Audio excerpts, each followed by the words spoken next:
हाँ हेलो बच्चों, अभी मैं नंबर सिस्टम पढ़ा रहा हूँ आप लोगों को, है ना। तो ये वाला क्वेश्चन जो है नंबर सिस्टम का ही आया हुआ है ये वाला क्वेश्चन, लेकिन ये जो है क्लास 6 के बच्चों के लिए थोड़ा सा लेवल है ना अधिक है, ये थोड़ा सा है ना आप लोगों के लिए इसलिए अधिक है क्योंकि अभी अभी क्लास स्टार्ट हुआ है, तो आप लोग जो है उस लेवल पे अभी नहीं गए हो, लेकिन जाओगे जब प्रैक्टिस करोगे तो वहां तक हम लोग पहुंच जाएंगे, है ना।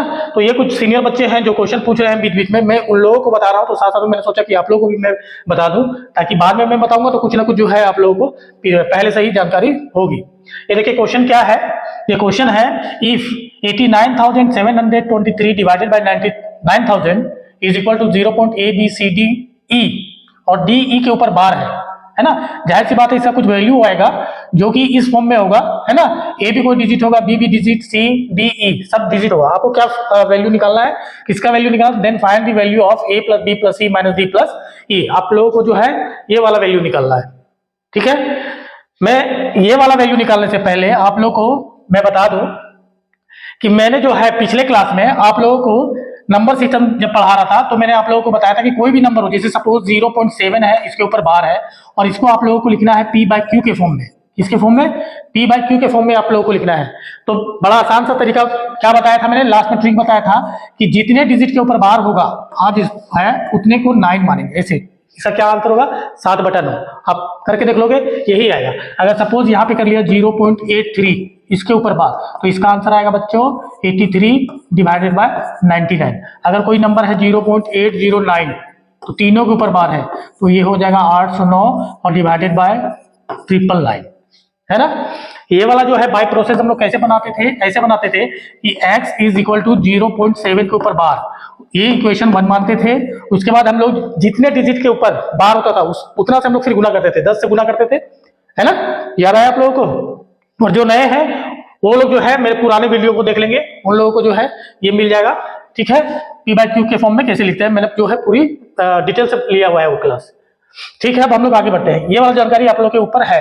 एक चीज और मैं इनसे बता देता हूं मैं, अगर सपोज कोई नंबर है जैसे 0.73 और 3 के ऊपर बार है और आपको लिखना है ये P बाई क्यू के फॉर्म में, है ना। P बाई क्यू के फॉर्म में लिखना है, तो इस कंडीशन में हम लोग क्या करते हैं, इसको लिखने के लिए ये बड़ा सिंपल सा है, ध्यान दीजिएगा। ये 73 होगा, ये जिसके ऊपर बार नहीं है, ये जैसे यहाँ पे ये बार नहीं है, ये जो है यहाँ पे देखिए ये वाला जो है ना 0.737 के ऊपर बार नहीं है, तो इतना ही ये 7 यानी 7 इसमें माइनस कर देंगे, है ना। 7 माइनस कर देंगे, 1 है तो यहाँ पे क्या हो जाएगा, हम लोग इसके ऊपर ये करेंगे, ये हो जाएगा हमारा 9। क्या हो जाएगा 9 और 9 और उसके बाद कितना डिजिट है ये देखिए, एक जिसके ऊपर बार नहीं है तो ये क्या हो जाएगा 0, यानी कि इसका आंसर होगा 66/90। ये होगा इसका आंसर, क्या होगा 0.73, तो 3 के ऊपर केवल बार है तो P बाई क्यू के फॉर्म में लिखना है, तो 73 ये पूरे नंबर में क्या माइनस होगा, जिसके ऊपर बार नहीं होगा वही वाला माइनस होगा, है ना। और जितने के ऊपर बार है उतने हम लोग 9 लिखते हैं, तो एक डिजिट के ऊपर बार है तो एक 9 हुआ, और बाकी जो बच गया जैसे एक डिजिट बच गया बिना बार वाला तो उतना जो है 0 लगा देंगे, यानी कि 66/90 हो गया।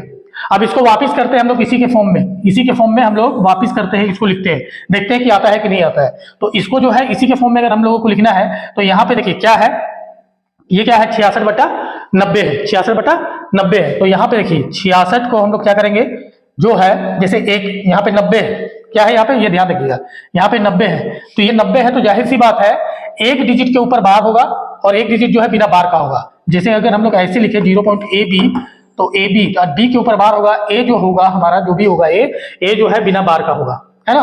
तो इसको वापस लिखने के लिए ये जो दोनों नंबर है इसमें क्या करेंगे, इस बार यहाँ पे हम लोग क्या किए थे माइनस किए थे, इस पे हम लोग क्या करेंगे जोड़ देंगे, तो ये कितना हो गया 72 हो गया। तो आप लोगों को ये बात का ध्यान रखना है कि देखिए ये वाला और ये वाला सिस्टम देखिए, यहाँ पे ये 6 और 7 है, यहाँ पे अलग अलग डिजिट है, ये दोनों डिजिट सेम होना चाहिए, ये दोनों डिजिट सेम होना चाहिए तभी आंसर आएगा।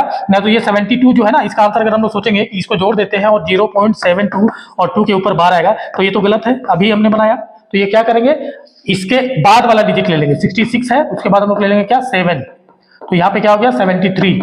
अब देखिए ये 7 जो है, ये 7 दोनों जगह सेम आ गया, है ना। ये क्या हो गया 73 होगा, तो इसका मतलब है कि ये क्या होगा, ये 3 के ऊपर बार, है ना।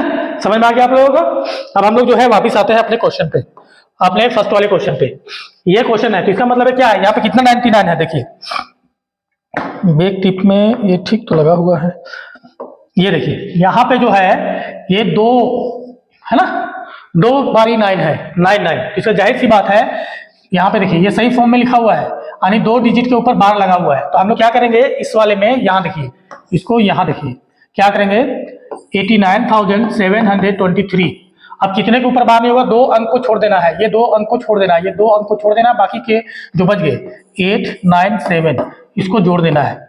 अब इसको जोड़ेंगे तो 13 में से 3 और 7 कितना हो गया 10, और ये कितना हो गया देखिए 9 2 11 और 1 12, 8 7 15 और 1 16, 9 और 1 10 और 8 और 1 9, ये कितना हो गया 90,620। तो यहाँ पे देखिए ये 897 है और यहाँ पे क्या हो गया 906 हो गया, ये अलग अलग आ गया है ना, तो भी हमारा आंसर नहीं आएगा, ये दोनों सेम आना चाहिए। तो इसका मतलब हम लोग क्या करेंगे, जो यहाँ पे आया ना उसी को फिर जोड़ देंगे। यहाँ पे देखिए 89,723, अब जो है यहाँ पे जोड़ देंगे हम लोग 906। अब देखते हैं करके 6 3 9, 2 का 2 9 7 16, 9 और 1 10, 8 और 1 9। अब देखिए ये 906 और यहाँ भी 906, ये आ गया दोनों। यानी कि हमारा जो आंसर आएगा ये इस फॉर्म में होगा, मतलब ये होगा 0.906 और 29 के ऊपर बार, ये आएगा है ना। तब चलिए हमारा क्वेश्चन क्या था, वापिस आता है क्वेश्चन पे। ये क्वेश्चन था हमारा, ये a plus B plus C minus D plus E निकालना है। तो a हमारा क्या हो गया 9, प्लस b क्या हो गया 0, c क्या हो गया 6, माइनस d क्या हो गया 2 और e क्या हो गया हमारा 9। अब इसको करेंगे वापस, 9 0 9 ही हो गया, 9 6 15, 15 में से 2 गया कितना हो गया 13, 13 और 9 कितना हो गया 22, कितना हो गया हमारा आंसर, फाइनल आंसर 22 आ गया। कितना आ गया 22 आ गया, है ना मजेदार ट्रिक। तो ये ट्रिक से ऐसे हम लोग बना लेते हैं बड़े आसान तरीके से। मैं फिर मिलूंगा, तब तक के लिए नमस्कार और धन्यवाद।